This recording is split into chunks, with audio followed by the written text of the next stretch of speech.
أشهد أن لا إله إلا الله وحده لا شريك له وأشهد أن محمدا عبده ورسوله لا نبي بعده أما بعد.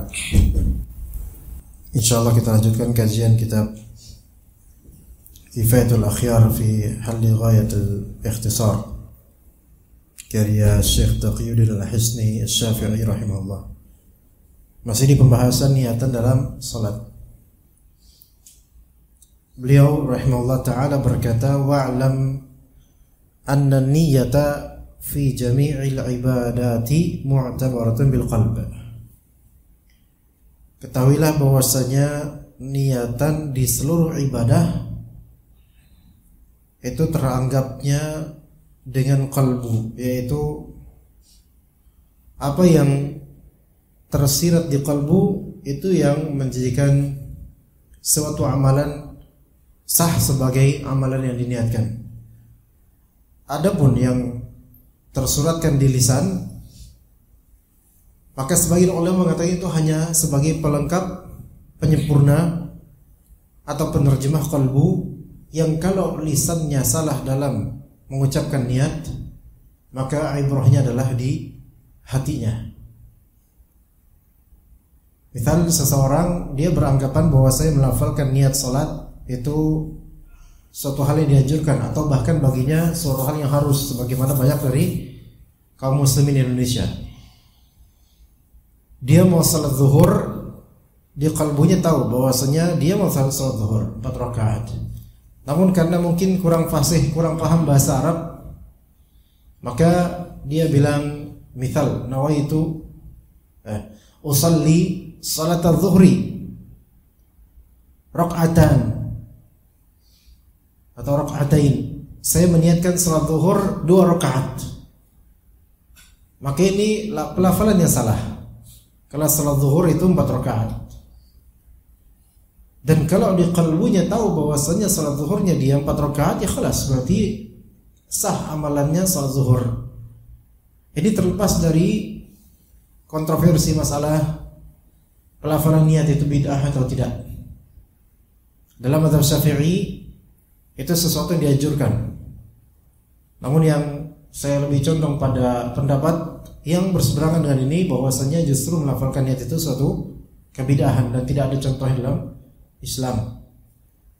Tapi katakanlah kita melafalkan niat, apapun pelafalan niat tersebut dengan segala kesalahannya, bahkan jika kita anggap itu bid'ah, maka tetap salatnya sah selama qalbunya itu meniatkan salat itu dengan jumlah rakaat yang maklum di qalbunya. Ini dalam urusan salat. Dalam urusan salat. Jadi niatan dan seluruh ibadah itu mu'tabarah bil qalb. Ya, teranggap di qalbu.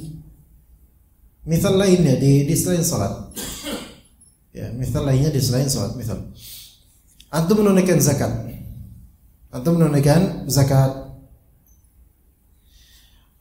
Kemudian antum ingin menolong seorang yang miskin, fakir, dengan uang zakat antum.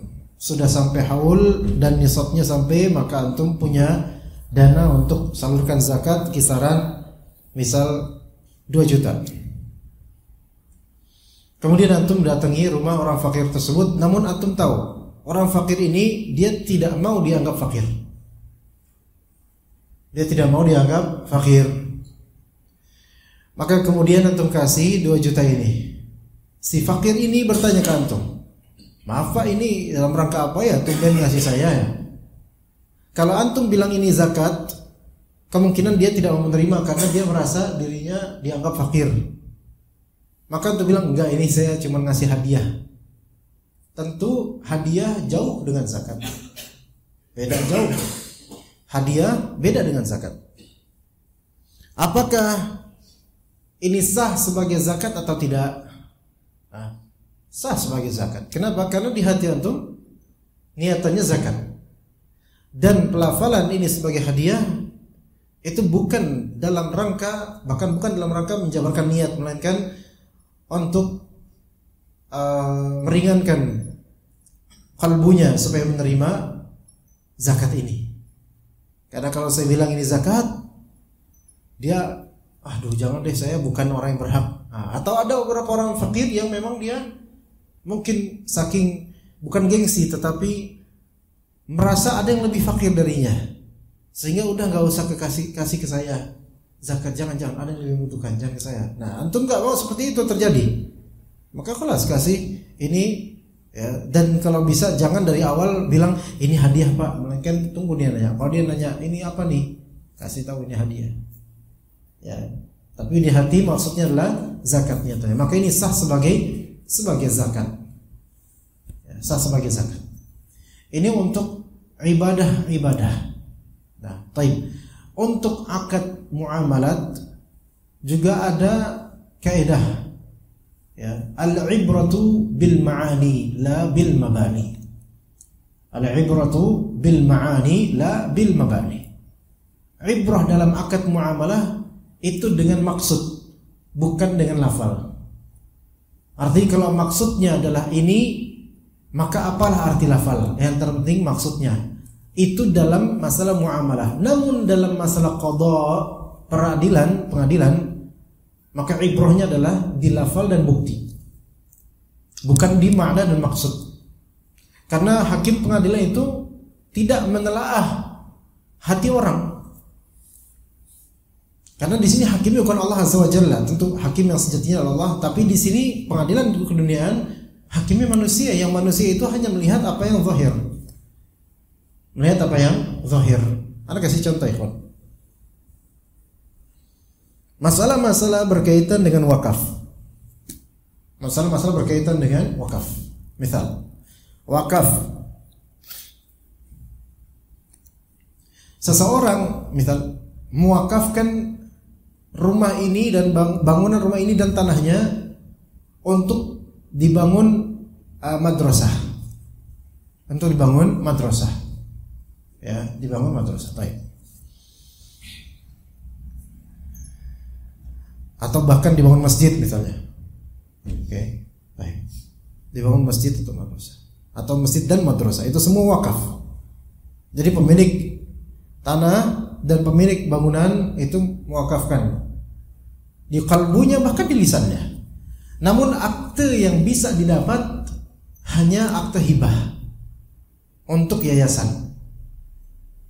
Ya. Karena masalah wakaf hibah itu kan ada ketentuan tersendiri dan kriterianya di negara kita, ada undang-undangnya tersendiri. Jadi yang tertulis di sertifikat ini bukan sertifikat wakaf, melainkan sertifikat hibah. Karena mungkin dari pemilik ini nazir wakaf, yaitu orang yang mengurusi wakaf ini, dia mempertimbangkan ini kalau misalnya wakaf maka akan kena misal pajak atau apa gitu. Akan kena pajak, nanti akan repot ke depannya. Misal saja. Dan kalau ini pakai akad zahirnya hibah, maka ini nggak kena pajak nantinya. Misal saja, ini permisalan ya.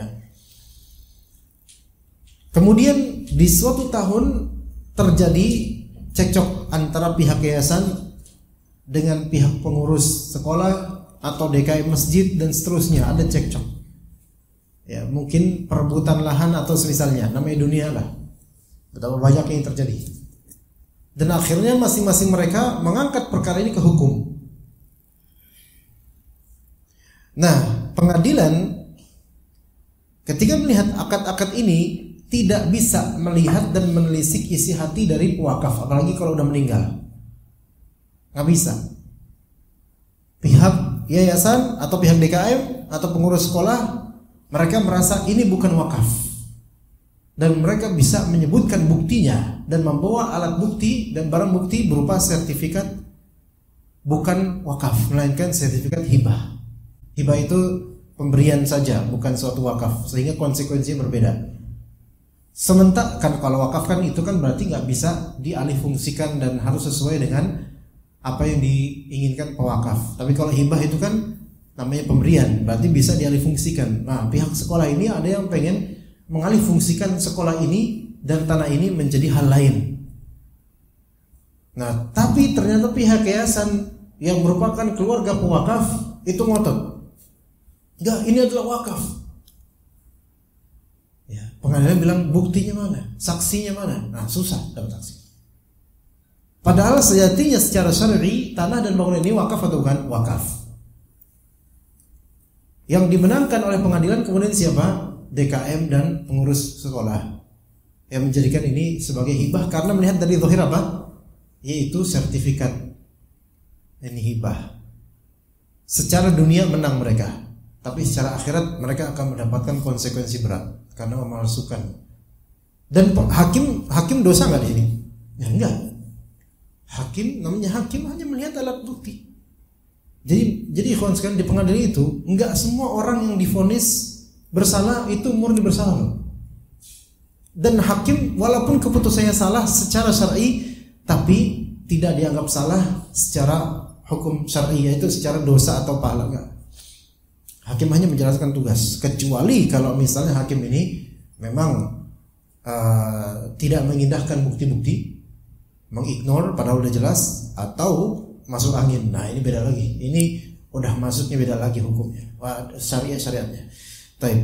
Jadi dalam seluruh ibadah, ya, niatan itu di hati itu menjadi yang mu'tabar bagi Allah Azza wa Jalla. Begitu juga dengan akad muamalah. Niatan hakikatnya itulah sejatinya niatannya dia. Tapi dalam pengadilan maka yang dilihat bukan niatan. Makanya orang-orang cengeng nggak bisa ke pengadilan. Baperan, mudah nangis, jadi saksi tapi gampang nangis, itu susah. Karena banyak akan ada pertanyaan-pertanyaan dari hakim yang justru itu akan membuat terdistorsikan masalah. Karena kalau udah main perasaan, udah nggak bisa. Ya susah, main perasaan susah. Hakim saya nggak mengikuti perasaan. Ya, saya mengikuti bukti. Walaupun dalam hati hakim ini dia tahu ini yang benar. Gitu, kadang-kadang gitu. Hakim tahu ini yang benar, tapi saya nggak bisa mengoperasikan ini hanya dengan perasaan dia dan perasaan saya connected. Ini akan menjadi bumerang buat saya nanti ke depannya. Bisa aja dibanding kemudian malah justru saya akan dikasuskan nanti hakimnya oleh orang-orang ini, gitu. Ya seperti itu jemaah. Makanya ya kawan sekalian, kita ini hati-hati dengan suatu kemenangan di dunia. Kita bisa menang akan sesuatu di dunia, belum tentu di akhirat.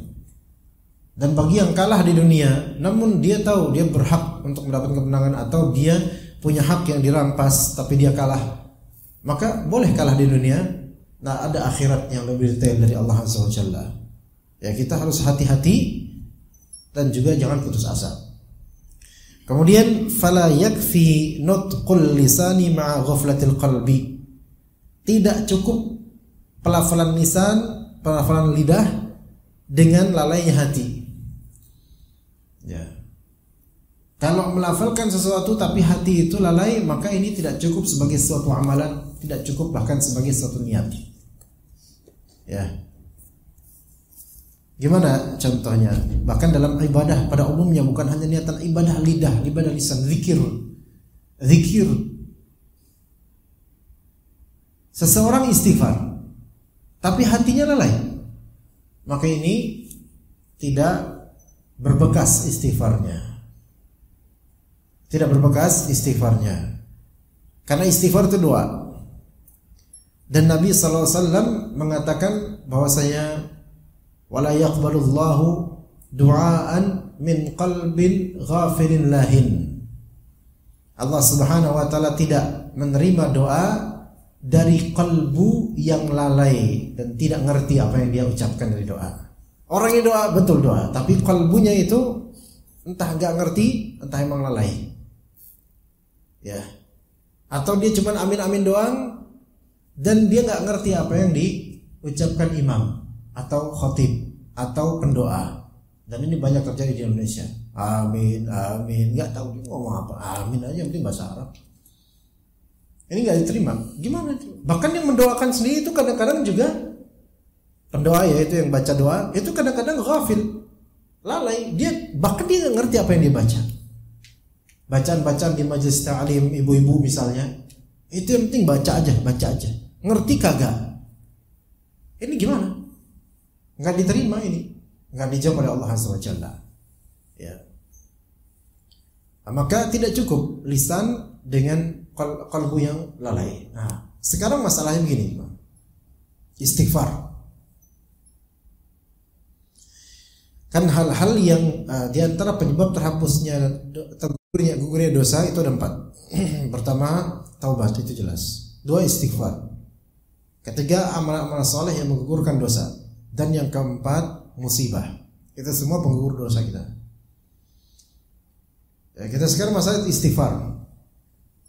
Apakah seseorang ketika istighfar itu berefek pada dosanya sehingga gugur atau tidak? Maka jawabannya rinci.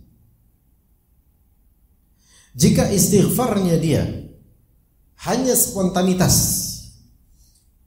spontan aja, astagfirullah, ngeliat apa, astagfirullahaladzim, maka dia dapat pahala zikir. Ini spontan saja, dia tanpa mendalami istighfarnya dan tanpa tumbuh dari hatinya rasa takut kepada Allah, spontan saja, maka ini apa? Dia hanya mendapatkan pahala zikir. Karena lisannya berzikir, gitu aja intinya. Maksudnya pahala dasar aja gitu. Dan tidak berefek pada pengampunan dosa. Pada umumnya gitu. Ya. Setelah salat, Assalamualaikum warahmatullahi wabarakatuh, Assalamualaikum warahmatullahi wabarakatuh, astagfirullah. Tapi kalbunya itu ke dagangan atau keluar atau ke mobil atau ke motor dan seterusnya. Apakah diampuni dosanya? Wallahu alam, secara zahir tidak, karena kalbunya lalai. Tapi dia dapat pahala apa? Pahala zikir. Dan kalau dia niatan untuk mengikuti sunnah Nabi dalam masalah ini, dia dapat pahala sunnah. Tapi bagaimana dia dapat niatan itu ketika kalbunya memang memikirkan dunia dan hal lainnya? Di sini istighfar itu tetap sebagai zikir. Ya. Itu yang pertama. Yang kedua, dia istighfar dari suatu dosa, tapi dia itu dalam kalbunya itu masih kepengen dan masih meneruskan dosa itu. Ketika dia istighfar, dia melakukan dosa itu, maka ini tidak dianggap sebagai zikir yang benar, yang berpahala, bahkan dianggap sebagai meremehkan zikir. Yaitu dia melakukan maksiat, ya. Tapi lagi melakukan astagfirullahaladzim, tapi dia terusin. Ini enggak berefek pada pengampunan dosa dan tidak dianggap sebagai zikir karena dia tidak sedang berzikir. Memang lisannya mengucapkan itu, tapi dia keadaan dirinya itu bertentangan jelas dengan lisannya dia. Maka ini malah justru seperti meremehkan istighfar. Maka ini dikhawatirkan mendapatkan dosa. Itu yang kedua. Yang ketiga, dia beristighfar. Memang dia itu belum bertobat. Dia istighfar. Namun istighfarnya ini tumbuh dari rasa takut di kalbunya.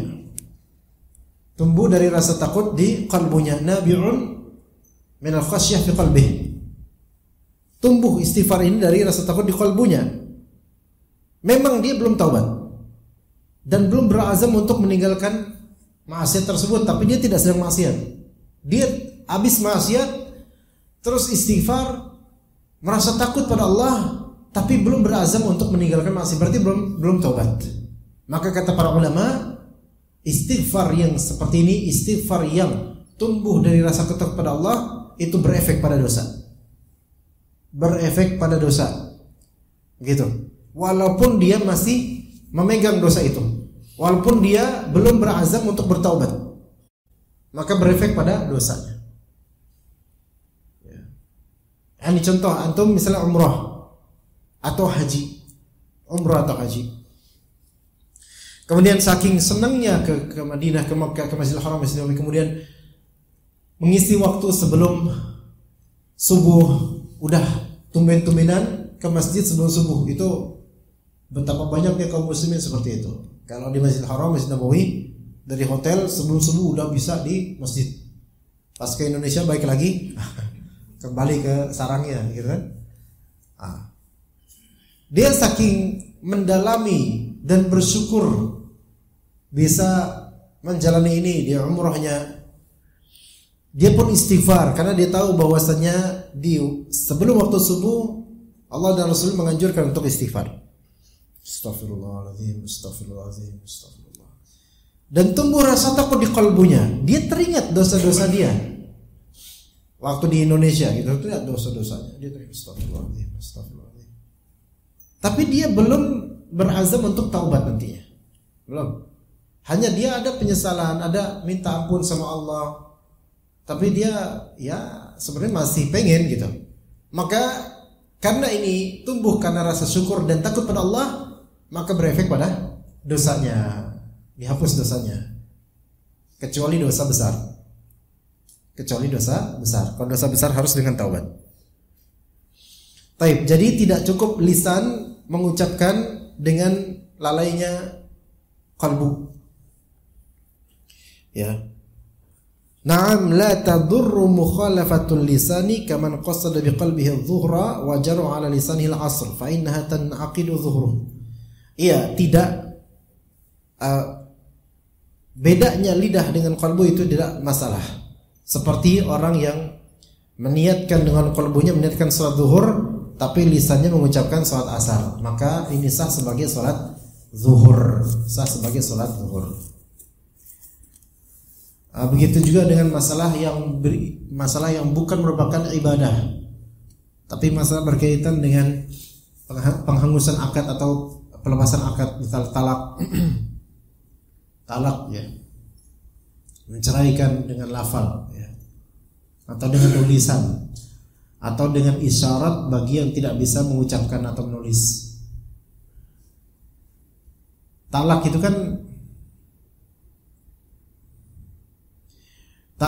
ada yang dengan kalimat yang terang benderang ada, dan ada dengan kalimat yang muawwal, yaitu kalimat yang muhtamal, kalimat yang multi tafsir, tidak sarahatan, tidak terang benderang, tidak straight, dan ada kalimat dengan ancaman. Ya. Jadi talak itu mengucapkan talak, mengucapkan penceraian, itu ada yang dengan bahasa yang jelas langsung, dan yang kedua ada dengan bahasa yang multi tafsir, ambigu, atau bisa diartikan hal lain, dan ada dengan bahasa ancaman. Dan dengan bahasa ancaman, kalau dengan bahasa langsung sarahatan, maka bercanda atau sungguhnya itu terwujud talak walaupun tidak ada niatan. Ini beda, hukumnya beda lagi.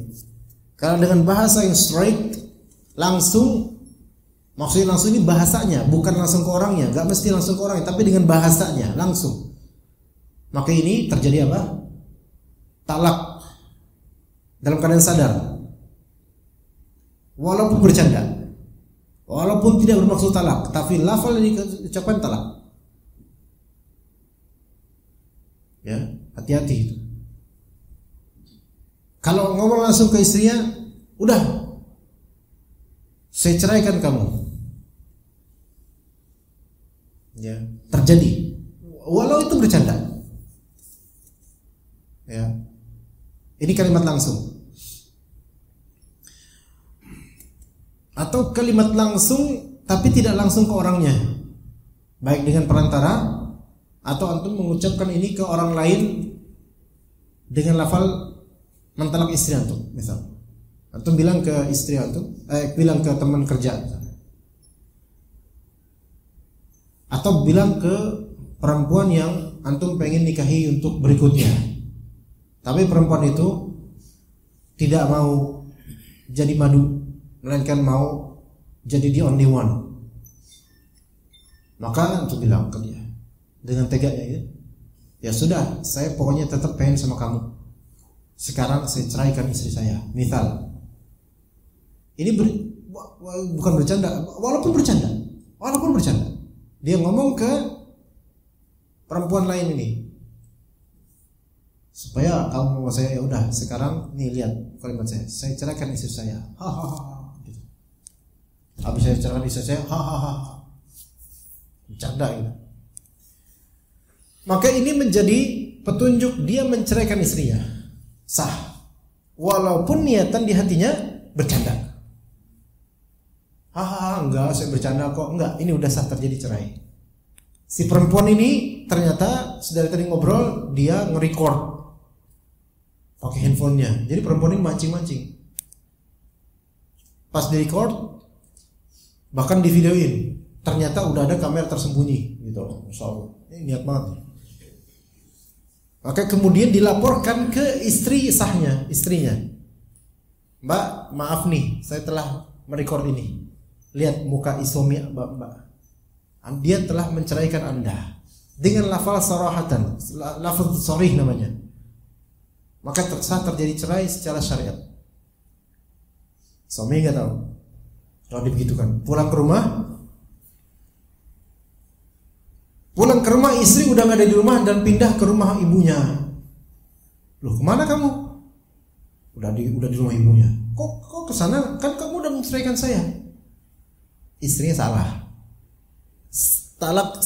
Cerainya sah secara syar'i, tapi istrinya salah karena ketika talak pertama istri wajib tetap di rumah suami. Ya begitu. Ya jadi suami enggak sih enggak apa. Ini ada buktinya, videonya dia. Ini buktinya.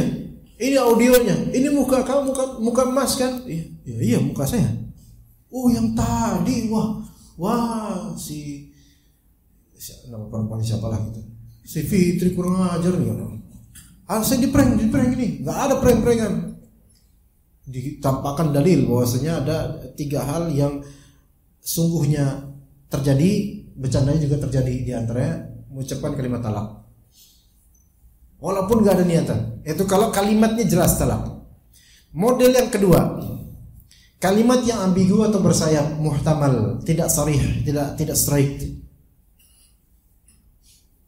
Ini kalau kalimat tidak straight ini tidak langsung kalimatnya, maka dilihat niatannya, ditabayun niatannya, divalidasi niatannya. Ya, seperti apa kalimat apa? Kalimat misal, alhamdulillah, ana soalnya paling anti untuk mengucapkan kata cerai, jadi ana kadang agak bingung untuk menyontohkan yang seperti ini. Gimana ya Pak? Sok siapa yang udah pernah gitu?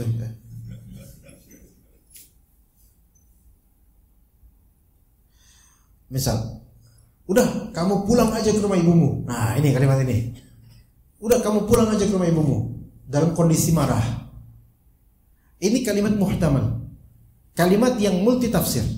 Apakah maknanya murni pulang atau maknanya cerai? Gitu loh. Maka si istri ini supaya hati itu nggak apa ya, supaya tabayun ya, supaya valid gitu. Ini maksudnya apa?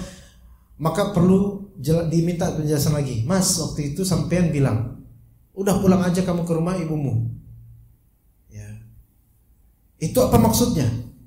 Apakah itu maksudnya aku disuruh pulang aja karena kamu muak aja ngeliat aku? Itu bukan cerai itu. Atau maksudnya telah cerai? Kata mas saya, enggak, itu waktu itu saya lagi nyanyi Betaria Sonata, pulangkan saja aku ke rumah ibu. Terjadi cerai enggak? Enggak. Karena ini dilihat dari niatannya gitu loh. Karena lafalnya ini ambigu, maka harus ditabayunkan dengan niatan. Begitu juga dengan ketika antum bercanda sama teman antum. Ya. Akhi, antum udah nikah belum? Anda masih bujangan akhi, padahal udah nikah. Atau ngomong sama teman kerja, rekan kerja wanita yang cantik misalnya, tahu nggak, aku masih bujangan tahu. Dilihat brengosan terus kayak om gini bujangan, justru makin curiga ini. Beneran mas masih bujangan? Iya masih bujangan saya. Lalu teman wanita ini langsung menelpon istrinya. Assalamualaikum, dengar suami kamu masih bujangan dah. Apaan ini buku nikahnya. Mas, ini maksudnya pas sampai rumah maksudnya apa mas? Kok bilang ke teman rekan kerja wanita sampai bujangan? Apa maksudnya? Kalau maksudnya adalah bahwasanya dirinya single dan gak menganggap kamu ada lagi sebagai istri, talak terjadi. Tapi kalau maksudnya adalah untuk menarik simpati dia, simpati sih itu makanya, maka talak tidak terjadi. Hanya ini kedustaan. Ya, hanya ini kedustaan. Ya gitu. Gitu ya. Bagaimana kalau misalnya antum bilang ke teman antum, "Akhi, ana bujang 3/4." "Akhi, ana masih bujang nih, bujang 3/4." Oh, maksudnya bujang. Kan ada 4/4 1. 3/4 saya itu bujang. 1/4 saya udah terisi oleh istri. Artinya apa? Ya baru 1 istrinya, maka 3/4-nya masih ada slot nih. Biasanya yang mengucapkan ini orang yang sampai mati nggak bakal poligami. Ya biasanya gitu. Antum coba aja, ada teman antum suka bercanda masalah ini, itu sampai dia dikubur, cita-citanya itu masih ada. Bahkan dalam ini di legenda mengatakan bahwa sampai sekarang dia masih pengen poligami tapi udah mati duluan. Tapi insya Allah kalau seseorang ketika di surga Allah Azza wa Jalla itu pasti punya minimal lebih dari 2, minimal 2. Ya bidadari. Kalau masuk surga. Kalau enggak, ya khalas, ya gitu. Semoga Allah Ta'ala mudahkan kita untuk beramal soleh sehingga Allah ridha pada kita. Dan begitu. Nah, itu yang talak disebabkan, itu yang mengucapkan lafal talak dengan lafal-lafal yang muhtamal atau ambigu. Maka dilihat niatan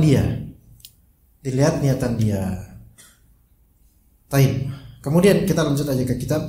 Wa'lam anna syartan niyati al-jazmu wa dawamuh. Ketahuilah bahwasanya syaratan niatan adalah jazm. Dia yakin dengan amalan itu dan dia continue untuk melakukan itu. Jadi dalam salat dia tahu dia mau salat zuhur dan dia salat zuhur. Karena kalau terjadi keraguan ini masalah nanti kita lihat. Falau nawa fi athna'i salati al-khuruj minha batalat. Lagi salat. Kalau dia lagi salat, kemudian meniatkan di tengah-tengah salatnya untuk batalin salat, keluar dari salat, maka batal salatnya menurut mazhab Syafi'i.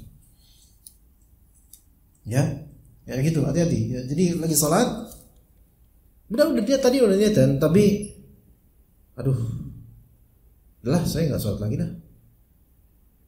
Di rumah aja dah. Nah itu ada ya keinginan itu, maka batal salatnya dalam mazhab Syafi'i. Wa kadza law taraddada fi an yakhruja aw yastamirra batalat. Begitu juga kalau dia taraddud, yaitu taraddud itu apa ya? Tarik ulur, bimbang, ragu. Lagi salat dia ragu. Saya batalin enggak ya? Batal. Ini dalam mazhab Syafi'i. Walau 'allaqa al-khuruj minha 'ala syai'in bi an qala in 'ayyata li fulan aw daqqal bab kharajtu minha batalat fil hal 'ala rajih. Kalau misalnya dia meniatkan sesuatu di kalbunya tapi dengan niatan mu'allaqah, yaitu niatan yang digantung dan dikaitkan dengan suatu kejadian, maka batal segera salatnya. Kayak misalnya lagi salat Allahu Akbar, lagi salat sunnah misal di rumah, baca, tiba-tiba ada yang ketok pintu, tok, Assalamualaikum. Tok, Assalamualaikum. Di hati antum misalnya gini, ntar kalau misal dia ketok yang keempat kalinya, bakal saya selesai sholat saya gampar tuh orang, misalnya gitu. Nggak tahu orang sholat, emang nggak tahu. Maka kata para ulama, pendapat yang rajih adalah dia batal seketika sholatnya. Walaupun ternyata nggak jadi ngetok, yang keempat nggak ketok dia, ya batal sholatnya menurut mazhab Syafi'i. Gara-gara niatan sih, lagian sih ngaku udah. Coba cek, ternyata masih ada orang di depan. Kata orangnya, gue tahu lu niatan yang keempat pasti batal sebenarnya. Ini orang macam apa ini, dukun mana ini? Ya. Baik. Maka orang yang ada niatan membatalkan sholatnya, walaupun entar batalnya, maka dia seketika batal. Pokoknya jangan pikirin batal, jangan pikirin bakal membatalkan sholat. Udah lanjut aja. Ima antum memang pengen batalin sekarang, udah batal, atau lanjutin, nggak usah pikir. Atau kalau misalnya syaitan membisikkan, karena antum nih bisikin syaitan, maka itu tidak mu'tabar, enggak batal insyaallah, melainkan antum terusin aja karena setan kadang ganggu. Udah batal aja, nanti gini. Udah, singkirkan itu. Ya, gitu. Kadang ada orang yang diberikan penyakit was-was. Saya udah batal belum ya? Nanti kayaknya batal aja deh ya. Nanti kayaknya ada dan seterusnya. Ya begitu.